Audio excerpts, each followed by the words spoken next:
اعوذ باللہ من الشیطان الرجیم بسم اللہ الرحمن الرحیم الصلاۃ والسلام علیک یا سیدی یا رسول اللہ وعلی آلک وصحابک یا سیدی یا حبیب اللہ الصلاۃ والسلام علیک یا سیدی یا رسول اللہ وعلى آلك وصحابك يا سيدي يا محمد رسول اللہ۔ آج میں آپ کو ٹائم ٹریول اور اسلام کی معلومات کے بارے میں بتانا چاہتا ہوں۔ آپ سب نے ٹائم ٹریول یعنی وقت کی مسافت کو تیزی سے آگے پھلانگتے یا پیچھے جانا، اس کے بارے میں تو سنا ہوگا، بلکہ اس متعلق ہالی ووڈ میں بنی کئی فلمیں بھی دیکھی ہوں گی، جن میں دکھایا جاتا ہے کہ ایک آدمی آج سے 300 سال بعد آگے یا پیچھے چلا جاتا ہے وغیرہ وغیرہ۔ یہ چیزیں آج کل جدید سائنس کی مدد سے سچ ثابت ہو رہی ہیں، جبکہ دین اسلام میں یہ بہت پہلے کی ہو چکی ہیں۔ جن چیزوں کا ہمیں 1400 سال پہلے معلوم ہو چکا، سائنس انہیں آج مان رہی ہے۔ واہ سبحان اللہ۔ مختصراً یہ کہ کسی شاعر نے کیا خوب کہا ہے، پھیلا کر گوشائے دامن تجسس اپنا، پھیلا کر گوشائے دامن تجسس اپنا، سائنس محمد صلی اللہ علیہ وسلم کا پتہ پوچھ رہی ہے۔ اسلام میں ٹائم ٹریولنگ کے یوں تو بے شمار واقعات ہو چکے ہیں، جیسے نعمت اللہ شاہ ولی کا مستقبل میں جا کر واپس آنا اور پھر مستقبل کے حالات کو اپنے شعروں میں پیش کرنا وغیرہ، لیکن اسلام کا سب سے بڑا ٹائم ٹریول واقعہ معراج مانا جاتا ہے۔ اگر اس معجزے کو سائنس کے جدید قوانین اور اصولوں پر پرکھیں تو ان لوگوں کے لیے سمجھنا آسان ہو جاتا ہے جو سائنس کی وجہ سے دین پر ایمان رکھنا چھوڑ دیتے ہیں۔ بہت سارے لوگ جو سفر اسراء و معراج کے ماننے سے انکاری ہیں، ان کا پہلا سوال یہی ہوتا ہے کہ ایسے کیسے ممکن ہے کہ رات کے کچھ لمحوں میں آسمانوں کی سیر کرنا کیسے ممکن ہے؟ ایک کہکشاں سے دوسری کہکشاں جانے کے لیے سب سے تیز ترین روشنی کی رفتار سے بھی اگر سفر کیا جائے تو لاکھوں کروڑوں نوری سال درکار ہوں گے۔ اس سے پہلے کہ ہم سائنس کا ذکر کریں، پہلے ہم سمجھتے ہیں کہ اسراء و معراج کیا ہے۔ جیسا کہ اللہ تعالیٰ نے سورۃ بنی اسرائیل کی پہلی آیت فرمایا، پاک ہے وہ اللہ تعالیٰ جو اپنے بندے کو رات ہی رات میں مسجد حرام سے مسجد اقصیٰ تک لے گیا، جس کے آس پاس ہم نے برکت دے رکھی ہے، اس لیے کہ ہم اسے اپنی قدرت کے بعض نمونے دکھائیں۔ یقیناً اللہ تعالیٰ ہی خوب سننے دیکھنے والا ہے۔ 1400 سال قبل ایک جگہ سے دوسری جگہ جانے کے لیے صرف گھوڑے اونٹ کی سواری موجود تھی۔ گھوڑے اونٹ پر سواری اگر مکہ سے یروشلم کریں تو تقریباً 30 سے 40 دن درکار ہوں گے، لہٰذا اللہ نے اپنے نبی صلی اللہ علیہ وسلم کے لیے وہ سواری بھیجی جس کی رفتار روشنی یا روشنی سے بھی تیز تھی، جسے البراق کہا گیا ہے۔ براق ماخوذ ہے برق سے، اور براق اسے کہتے ہیں جس کا مطلب بجلی یا روشنی کی رفتار سے چلنے والی شے یا جاندار۔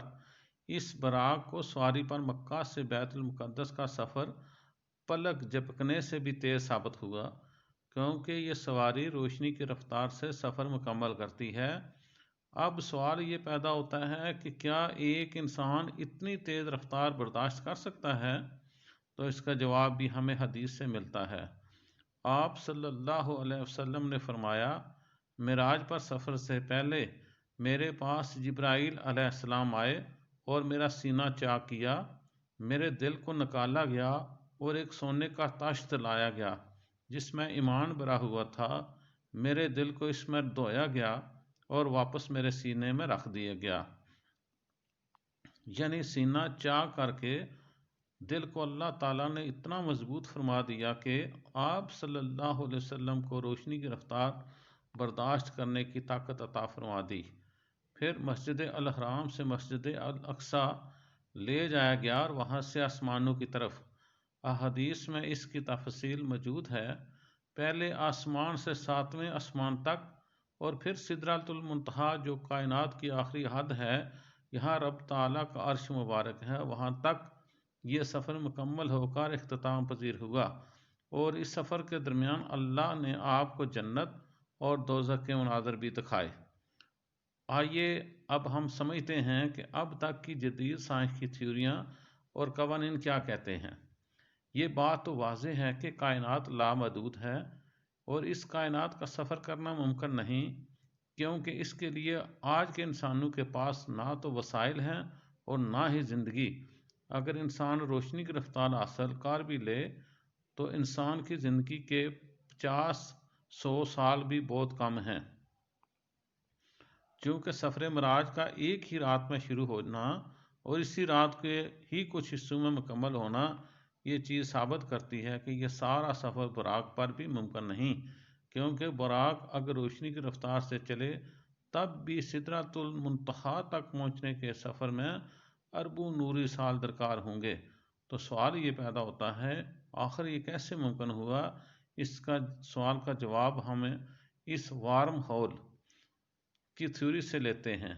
وارم ہول کو ہم مختصر الفاظ میں یوں بتاتے ہیں کہ یہ وہ شارٹ کٹ راستہ ہے، اس کے دروازے کے اندر قدم رکھنے کے بعد ہم کچھ ہی سیکنڈ میں اگلی کائنات میں داخل ہو چکے ہوں گے۔ وارم ہول کے متعلق اگر آپ مزید کچھ سننا چاہتے ہیں تو سنیں۔ پھر قرآن پاک کی کچھ آیات وارم ہول کی طرف اشارہ کرتی ہیں، جیسے کہ اللہ تعالیٰ فرماتا ہے، سائل پوچھتا ہے عذاب کب واقع ہوگا ان کافروں کے لیے جسے ہٹانے والا کوئی نہیں، اسے اللہ تعالیٰ کی طرف سے جو معارج والا ہے، جس کی طرف فرشتے اور روح جبرائیل چڑھتے ہیں، اسی ایک دن میں جس کی مقدار 50,000 سال ہے۔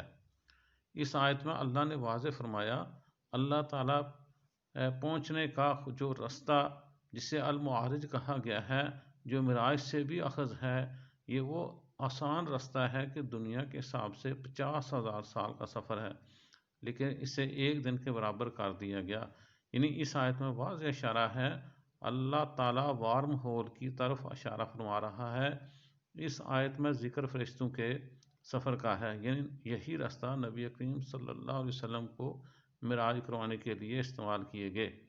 اللہ نے قرآن میں ایک جگہ اس راستے یعنی وارم ہول کے متعلق یوں فرمایا، اور اگر ہم ان کافروں پر آسمان کا دروازہ کھول بھی دیں تو یہ وہاں چڑھنے بھی لگ جائیں تب بھی یہی کہیں گے کہ ہماری نظر بند کر دی گئی، بلکہ ہم لوگوں پر جادو کر دیا گیا۔ اللہ تعالیٰ نے انتہائی واضح طور پر ان رستوں کا ذکر کیا جسے فرشتے ایک آسمان سے دوسرے آسمان کی طرف جانے کے لیے استعمال کرتے ہیں۔ یہ وہی دروازے ہیں جو وارم ہول کی تھیوری میں مذکور ہیں۔ اگر ان کے دروازے کو ایک قدم پھلانگ کر آگے بڑھیں، کچھ ہی سیکنڈ میں دوسری کائنات میں منتقل ہو چکے ہوں گے، یعنی ہزاروں سالوں کی مسافت صرف چند سیکنڈ میں طے پا گئے۔ سفر معراج میں نبی کریم صلی اللہ علیہ وسلم نے بھی انہیں آسمانوں کا دروازہ کا ذکر فرمایا ہے، یعنی پہلے آسمان کا دروازہ کھلا، پھر دوسرے، پھر اس ترتیب سے 7واں آسمان کا دروازہ، یعنی وارم ہول کی اس تھیوری سے یہ مسئلہ بھی حل ہو گیا کہ جن آسمانوں پر چڑھنے کے لیے اربوں نوری سال درکار تھے، انہیں وارم ہول کی تھیوری سے چند ہی سیکنڈوں میں حل کر دیا گیا۔ اب ہم سمجھتے ہیں کہ آپ صلی اللہ علیہ وسلم نے جو جنت اور دوزخ کا نظارہ کیا اور ان میں جنتی لوگوں اور دوزخی لوگوں کون تھے، جبکہ ابھی تو قیامت بھی واقع نہیں ہوئی اور نہ ہی حساب کتاب ہوا، تو اس کا جواب بھی ہم نے سائنس کی تھیوری ٹائم ٹریول سے سمجھتے ہیں۔ اللہ کے نزدیک ماضی، حال اور مستقبل ایک ہی وقت میں موجود ہے، چونکہ تھیوری آف ریلیٹیوٹی اس بات کی اجازت دیتا ہے کہ وارم ہول ہمیں ایک ہی وقت میں ماضی، حال اور مستقبل میں پہنچا سکتے ہیں، لہذا یہ بات سچ ثابت ہوئی۔ اللہ نے اپنے نبی صلی اللہ علیہ وسلم کو وارم ہول کے ذریعے مستقبل کے حالات سے باخبر کیا، جو ابھی واقع ہونے والا ہے. یعنی آپ صلی اللہ علیہ وسلم نے جو جنتی و دوزکی دیکھے وہ ٹائم ٹریول کے تحت دیکھے. واللہ عالم بالصواب.